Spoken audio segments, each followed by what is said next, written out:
This is BBC One in the North East and Cumbria. Now the BBC News with Sophie Rayworth and Dawn Thewlis at 6 o'clock. Tonight at 6, dozens are killed as Russia launches attacks across Ukraine, some of the heaviest bombardment for months. A children's hospital is hit in the capital, Kyiv. Doctors help remove rubble by hand to find survivors. Also tonight, I am not going anywhere. A surprise call from President Biden as he phones a TV breakfast show amid continuing questions about his future. Rachel Reeves promises to get Britain building again in her first speech as Chancellor. Hello from Parliament. First day of term here. The winners arrive, the losers depart. My Day One report coming up. Controversy and the historic theatre in Greater Manchester that was closed last year but has just been saved by campaigners. It shows that with passion and persistence, you can change the world. On Look North at 6:30, we're off to Westminster with MPs old and new as the Labour government announces plans to get the country building. And a couple appear in court charged with murdering their 14-year-old daughter in Darlington.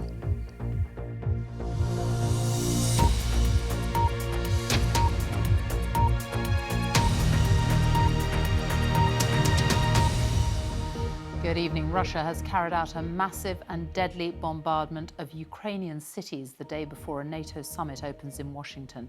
At least 36 people have been killed, according to officials, and 140 wounded. In the capital, Kyiv, the main children's hospital has been largely destroyed. Well, this is the image of the damaged hospital. As you can see, medical staff and emergency services are still trying to clear the rubble. They've been trying to clear it by hand to find survivors. 5 other major cities throughout the country have also been hit by missile strikes. Abdujalil Abdurasulov is in Kyiv. Since the start of the full-scale invasion in 2022, Russia has launched airstrikes on Ukrainian cities numerous times. But this attack is certainly one of the worst. Ukraine's biggest children's hospital was directly hit by a missile. There are disturbing images in the package.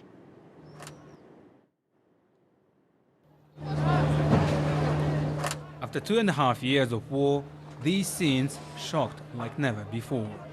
The smallest cancer patients miraculously survived a direct hit. They were already battling for their lives, but today they had to escape from Russian missiles. The children were taken to a shelter before they were evacuated to other hospitals. The strike happened during the daytime when some of the children were still in the surgery room.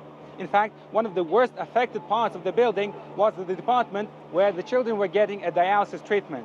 So the medical staff had to save not just their own lives, but the lives of their patients as well. Rescuers are still clearing the debris to see if any more people are still trapped under the rubble. We were in the middle of surgery when the windows got shattered. The surgeon quickly covered the baby to save him. I want the world to stop this. These children are innocent. We are innocent. I want the world to see and hear this. This shocked parent had a narrow escape. We've got here 5 minutes before it all started. This man says his family had just left their car when it was blown up. Repeated air raid sirens interrupted rescue efforts. Emergency responders had to stop and flee to a bomb shelter. Residential buildings in Kyiv were also hit. Bodies were found under the rubble here.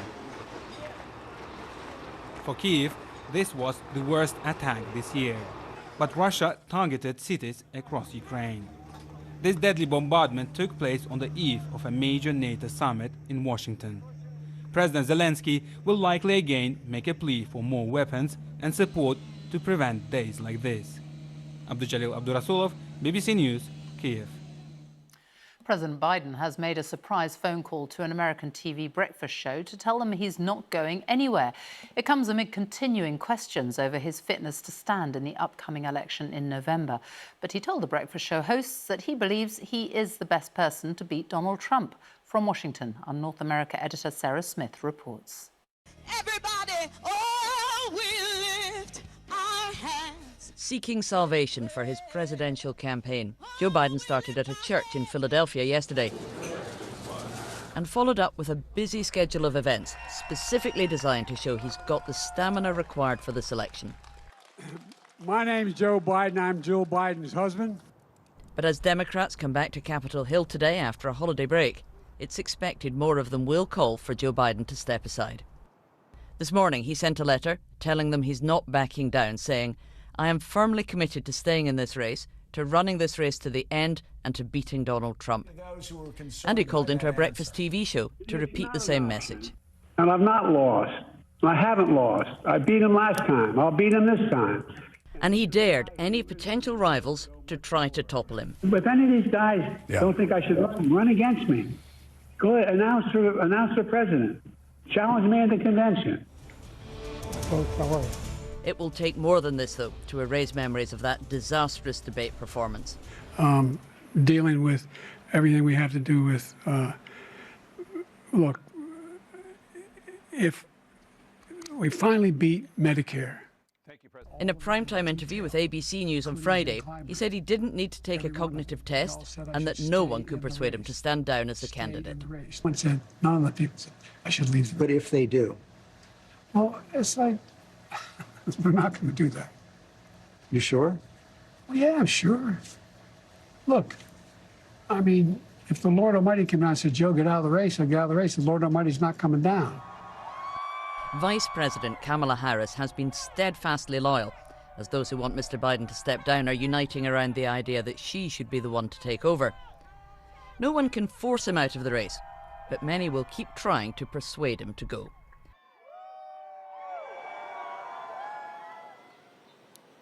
Now, this coming week is going to be absolutely crucial for President Biden, and it's also going to be rather hectic because he's not just fighting to save his political career, he's also hosting many world leaders at a NATO summit here in Washington. And then on Thursday, he's doing a very rare live press conference. And at the moment, each and every event he does is being scrutinised so carefully, it could be make or break for him. Sarah Smith, thank you. The Prime Minister, Sir Keir Starmer, has finished a whistle-stop tour of all 4 nations of the UK. After visiting Scotland yesterday, he spent the morning in Belfast meeting political leaders before travelling to Cardiff to meet Wales's First Minister. He's also been meeting his party's new MPs. 411 Labour MPs were elected last week. They started to arrive in Westminster as they begin their careers in Parliament. Our political editor, Chris Mason, reports. However good your trip to work was this morning, I reckon you weren't applauded and serenaded on the commute like this new MP for Plaid Cymru, Anne Davis. With the national anthem of Wales ringing in her ears, the trip from Carmarthen to Westminster began. It was flowers rather than song for Green MP Carla Denyer in Bristol. It was a laptop and a flask for others, hauling suitcases, a sense of wonder and pride to Parliament. It's all been a bit of a whirlwind and there's a lot to take in, but I'm really excited to get started and see how it goes over the next few days. How was it walking into that chamber for the first time? Really incredible. Down the road, put your name on a sticky label and smile. There are 72 Liberal Democrat MPs now. It was worth bungee jumping. He's tried to become an MP plenty of times before. Now he has the envelope. Reform UK's leader Nigel Farage has spent the day in his constituency in Clacton in Essex. I shall have to read and memorise all of this by tomorrow morning. First stop for Keir Starmer today, Belfast, meeting the First and Deputy First Ministers of Northern Ireland. By lunchtime, he was also being serenaded in Welsh. He was at the Senedd in Cardiff, meeting Wales's First Minister and talking to reporters. TV interviews usually start with asking the guests to introduce themselves. So here goes. Your name and title for level. Keir Starmer, Prime Minister. It's very important to me to reset relations with Scotland, Northern Ireland and Wales because I want to make sure that we collaborate, there's mutual respect and trust. Thank you very much. Back in Westminster, this is what a whopping majority looks like. The Prime Minister had a photo call with his MPs, but for every winner, a loser, as the defeated depart. Mixed emotions, absolutely discombobulating. Coming in here, back to Parliament, and meeting others that are just starting their parliamentary careers, and I'm having to pack up and go. The brutality of democracy arrives in reverse and on four wheels in British politics. Change is in the air, the chest of drawers is in the van. Chris Mason, BBC News at Westminster. Rachel Reeves has made her first speech as Chancellor, confirming she will bring back mandatory house building targets and loosen planning rules in England to encourage the building of new homes. Speaking to business leaders at the Treasury, Ms Reeves said economic growth would be Labour's national mission. Our economics editor Faisal Islam reports. Britain's biggest wind farm is currently this one in Scotland, just outside Glasgow. The new government has just lifted the ban on new onshore wind like this in England and fast-tracked their approval. Part of this planning revolution will also reintroduce mandatory targets for house building and allow more flexible use of the green belt for development. And all that was announced to key business investors gathered at the Treasury to hear the new Chancellor's plans for growth and targets for 1.5 million new homes. How prepared are we to make the hard choices and face down the vested interests? How willing even to risk short-term political pain to fix Britain's foundations? In history, we've only had this level of house building when the state has been involved. Are you relying too much on the people behind me from the private sector? We need the private sector to build homes. We're not going to be in the business of building those homes directly. If this big bang of planning reform works, we will see hundreds of new wind turbines, hundreds of thousands of new homes built across the country every year. And they're not just expecting there to be political flashpoints locally, they're essentially saying, bring it on. They want to demonstrate to investors that they're willing to take some political pain in order to give them certainty to boost British growth. House builders were unsurprisingly supportive. That is all looks good for the industry, but they have to deliver. We've had over 10 years of under-delivery and there's such a backlog. The Green Belt is areas of countryside, mainly around major cities, that restrict their growth in terms of house building and industry, most clearly seen in London and between Liverpool, Manchester and Leeds. Labour's plans are designed still to concentrate development in existing brownfield areas, but to release land in some more mixed areas they have termed grey belt. High-growth Oxford and Cambridge, for example, might no longer be severely restricted. Campaigners are sceptical. PRE's research shows that there are enough brownfield sites to deliver 1.2 million homes already. So they no need to go on the green belt. Well, we don't think so. No. New cabinet ministers are often spotted in high vis and hard hats. The government wants spades in the ground across the country and quickly. Faisal Islam, BBC News. Meanwhile, the Prime Minister is expected to authorise emergency measures this week, which could see criminals freed after serving less than half their sentence. It's a key challenge facing the new government after prison governors warned jails could run out of space within days. Currently, just over 87,000 people are serving time behind bars in England and Wales. The total capacity is at just under 89,000, meaning prisons are around 98.5% full. Our senior UK correspondent Seema Katecha has been talking to some of those affected, including a prison governor who agreed to speak if we hid his identity. Everyone's talking about being at crisis point. It is at crisis point. We can't sustain this length of being full for so long as we are. There's an emergency in prisons in England and Wales. They're overcrowded and at bursting point. And the consequence, dangerous criminals who are jailed by the courts could have nowhere to serve their sentence. One governor says he's never seen it so bad. He's not supposed to speak to the media, so we've hidden his identity. We're having to make single cells into doubles, and certainly we're doing that regularly. There are times when men can't really actually sit up in their bunk bed without their head hitting the ceiling. That just doesn't feel right. This is probably the worst I've seen it in my service in terms of consistently not being able to deliver what I want to deliver. The Prime Minister says, like the previous government, he will continue releasing people early to make room, but it's not clear yet how many and when. How to sort this problem divides opinion. There are those that think early release sends a signal that the new government is soft on crime. They argue for longer sentences as a deterrent and punishment. Then there's building new prisons, which takes time. The government says it's clear that a shorter-term fix is needed.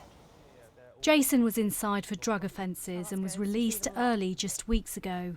He says support on the outside is key. All of a sudden, within maybe 24, 48 hours, you're getting ushered out the building swiftly. It's the resettlement that it's really lacking in. So you can release people as much as you want. If you don't resettle them, it's not going to do anything. The new government says it will get to grips with the situation. There isn't going to be a quick fix, but we're going to have to deal with the legacy that we inherit. But I think it's been totally irresponsible the way the Conservatives have handled this for not just recent months, but in fact for years. Tackling this crisis will be one of its first big tests, with critics watching closely. What it decides could be a tough pill for some victims to swallow. There's loads of new initiatives coming out about early release schemes. Have we even got places for people to live when they're being released? If they don't have anywhere to live, we're just almost setting people up to fail and reoffend. Seema Katecha, BBC News. Let's talk to our political editor, Chris Mason, who is in Westminster. You get an idea of some of the challenges ahead, and Parliament is going to look very different, isn't it? Yeah, what a change here. It's extraordinary, the scale of change. More than every other MP is new, arriving here today and getting a pass and wandering around the place quite wide-eyed. You know, this is a postcode usually that has argument, even anger, baked into its DNA, but it had a different feel here today. There was the undiluted joy for the winners, and then, as you saw, the brutal truth of defeat for the losers. Now, democracy requires brutality, but it requires human beings as well, and you feel for those who are packing things into boxes, sacking their staff and wondering about what the future holds. As for the new government, there is the fog of exhaustion of the campaign, but they're straight into, and very visibly straight into, trying to show a sense of energy and direction. Why? Because I think they are conscious that the novelty will soon dilute and people will start demanding delivery, so they want to show that sense of pace and direction straight away. And from that hurtle around the UK from the Prime Minister today, tomorrow it is meeting England's mayors and then jumping on a plane to America for the NATO Defence Alliance Summit. So it's all go. A whirlwind start. Chris Mason, thank you. The time is coming up to 6:20, our top story this evening. Dozens are killed as Russia launches attacks across Ukraine, including on a children's hospital in Kyiv. And still to come, we speak to one of England cricket's all-time greats ahead of his final Test match this week. And coming up on Monday's Look North at 6:30, the school's aiming to provide thousands of beds for pupils who are struggling to learn because of poor sleep. And the app that's highlighting Wearside's little-known role in the fight to abolish slavery. That's at 6:30.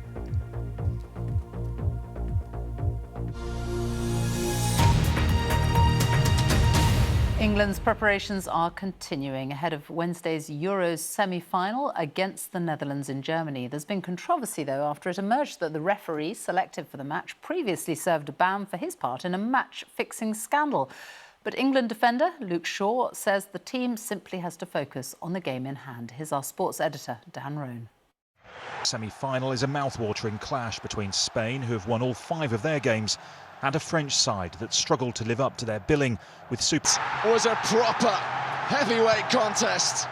But then all eyes will turn to another blockbuster fixture. England, after their penalty shootout heroics in the last round, taking on the Netherlands. We don't get to a semi-final, neither do the Dutch get to a semi-final by not having top players and top resilience as a squad. So it's about us focusing on ourselves, being the best version of us come Wednesday to get the result. But there's been controversy over the choice of referee for the match. German Felix Zweier served a 6-month ban for his role in a match-fixing scandal in 2005. Today, however, teammate Luke Shaw played down concerns. think we have to respect UEFA on whoever they decide to pick as the ref. That won't change anything about us. I think we still just focus on the game in hand, not too much about what refs we've been given. Gakpo came in and got the touch. Having finished third in their group, meanwhile. It's us that have more the ball than England, so it's more England that's running. But yeah, I expect a high intensity game. Yeah. England continue preparations here with plenty of hard work ahead if they're to reach Berlin on Sunday. That would mean not only a second successive Euros final, but also a first at any major tournament overseas. England have not yet produced free-flowing football, but they keep finding a way to win. Their campaign here could yet have a glorious conclusion. Dan Rowan, BBC News, Blankenheim. In Spain, there have been huge protests against mass tourism. These tourists in Barcelona got a shock while out for dinner on Saturday. They were squirted with water pistols by people who were on an anti-tourist demonstration in the city, leading them to flee inside. Thousands of protesters joined the march to demand that fewer visitors come to the city each year. The mayor of Barcelona recently pledged to eliminate short-term holiday lets in the city by 2028. A mother who admitted giving her terminally ill child a fatal overdose to end his suffering has died. Antonia Cooper, who was 77, had incurable cancer. She only recently had made the admission that she had given her 7-year-old son Hamish a lethal dose of morphine in 1981 in an effort to change the law on assisted dying. Catherine da Costa reports. Described as happy, fun-loving and energetic, Hamish Cooper was just 7 years old when he died in 1981. He had stage 4 neuroblastoma, a rare and aggressive cancer that mostly affects children. I said to him, "Hamish, are you in pain?" And he said, "Yes, Mama." I said, "Would you like me to take away your pain?" "Yes, please, Mama." After more than 4 decades, spurred on by her own terminal cancer, Antonia revealed to the BBC last week that she'd given her son a large amount of morphine to end his life peacefully. I was his mother, he loved his mother, and I totally loved him. And I was not going to let him suffer. And I feel he really knew where he was going. Assisted dying evokes strong emotions on both sides of the debate. On the Isle of Man, as well as in Scotland and Jersey, they're considering changing the law to allow terminally ill people to end their own lives. It's illegal in England, Wales and Northern Ireland. The new Prime Minister has previously said he'd allow a free vote on the issue. Although Thames Valley Police is still investigating Hamish's death, Antonia died at the weekend. Her daughter Tabitha says she was at peace, pain-free and surrounded by her family. Catherine da Costa, BBC News. Tennis now, and at Wimbledon, Ukraine's Elina Svitolina has made it into the quarterfinals, but it was an emotional moment for her given the attacks in Ukraine just hours earlier. You know, it's a very difficult day today for Ukrainian people.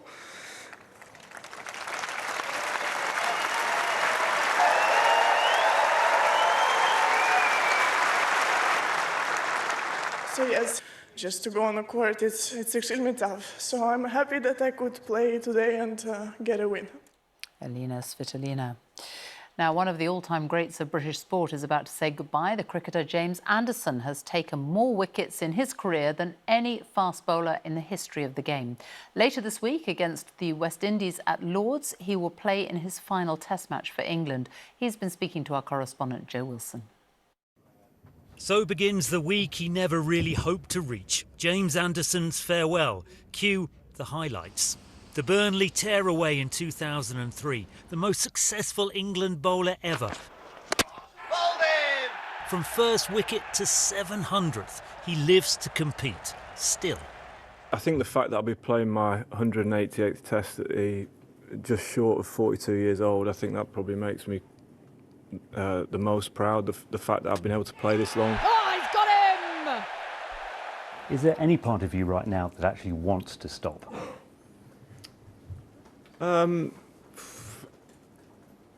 That's a tough question. Yes, it's caught. I feel like I'm still bowling as well as I ever have, but I mean, I knew it had to end at some point. Well, James Anderson is such a constant presence around English cricket. For context, his career is about to span his 8th different Prime Minister. There have been 8 different Test match captains.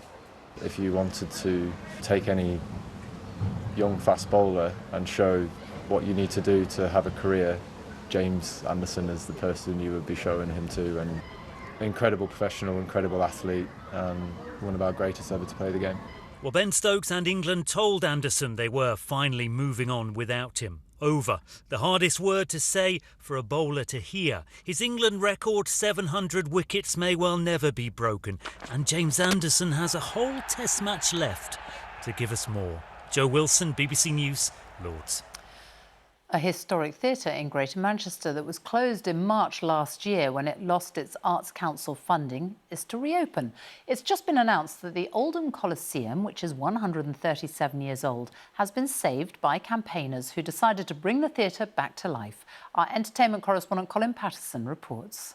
We have had Charlie Chaplin here, Stan Laurel, Pat Phoenix and Kirkbride. A lot of the Corrie cast. This is a feel-good theatre story. Last March, Oldham Coliseum shut after almost 140 years. It had lost its Arts Council funding. But the actress, Julie Hesmondhalgh, refused to give up. We're very experienced at fighting and campaigning for things, but not very experienced at winning.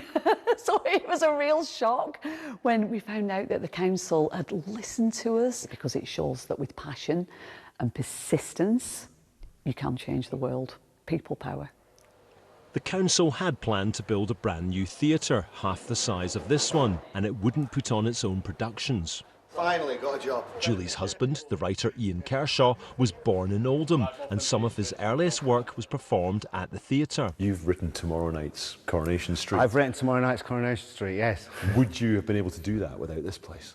No, I wouldn't, because without this building and without theatres, there'd be no TV writers. This is where Save Oldham Coliseum had their meetings. Every 2 weeks, theatre lovers gathered above an Italian restaurant to formulate a plan, and they are overjoyed at today's news. Just had a massive smile on my face ever since I found out. I think to have the Coliseum back will give everybody in the area such a huge boost. I think people are bitter. As for Julie Hesmondhalgh, she does know a thing or two about the power of persistent campaigning. Earlier this year, she starred in Mr. Bates versus the Post Office. How about the stage premiere of Mr. Bates versus the Post Office here? Well, we're open to all suggestions, obviously. You know, the future is ours.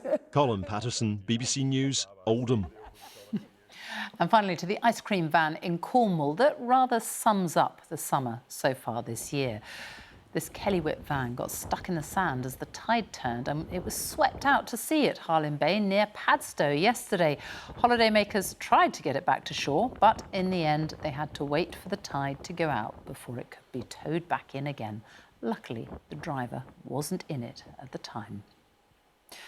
Let's have a look at the weather. Sarah Keith-Lucas is here. You've got a nice blue sky there. Is there some of that to come? Oh, well, for some of us, yes, ice cream weather on the way, but not everywhere. It's been a really wet start, hasn't it? We're just a week into July, or just over that. But actually, some places across parts of southern England and East Anglia have already had more than their expected monthly July rainfall already. But it's not been a wet day everywhere. We've found you some blue skies and some sunshine. This is the picture taken by one of our weather watchers in Strangford in County Down earlier on today. So the best of the blue sky and the sunshine has been across the northern half of the UK, particularly so for Northern Ireland, parts of Scotland, but there have also been some showers around. What about the next few days? Well, things are going to stay fairly unsettled. So yes, some more heavy rain around for some of us, but increasingly humid. So those temperatures are actually going to be on the rise. So a slight improvement across parts of southern England that have been very wet recently. But here's this area of low pressure that's bringing more rain across the south through tonight, but it's also bringing some more humid air. So as that warm front tracks its way northwards, the breeze is going to be coming in from the southeast. But this rain is already quite heavy for the southwest of England, parts of South Wales too. In fact, we could have some flooding issues here through the course of the night. It's looking like it dries out in the far south through the course of the night, but really much of England and Wales looking pretty damp. Scotland and Northern Ireland having clearer skies, and it's here that temperatures will fall to about 7 or 8 degrees. But if you're underneath the cloud with that more humid air, it'll feel quite sticky across England and Wales, 13 or 14 overnight. So through the day tomorrow, this band of cloud and rain pushes slowly northwards across northern England. Then it becomes quite slow moving for Northern Ireland. Central and parts of eastern Scotland seeing some slow moving rainfall. To the south of that, the clouds should tend to break up. The breeze is going to help to break up the clouds. So some sunshine for the Midlands, for instance, still some showers for parts of southern and eastern England. It's going to be blustery in and around this rainfall. So temperatures here 15 or 16 under the rain, but some brighter skies across the far north of Scotland. And in the sunnier spells, we could see 21 or 22 degrees through central parts of the UK. What about the weather for Wimbledon? Well, we have got rain symbols for Tuesday and for Wednesday as well, but it does look like actually the rain's going to be quite patchy on Tuesday and it'll be brightening up later on Wednesday. So low pressure clears away towards the north. Another one pushes close to southern parts of the UK as we look towards the end of the week. So the outlook for our capital cities, it's looking a little bit up and down. Sunny spells, scattered showers, not quite as cold as it has been. Sophie. Sarah, thank you. And that's it from the BBC News at 6. It's time right now to join our news teams where you are. Goodbye. Thank you, Sophie. And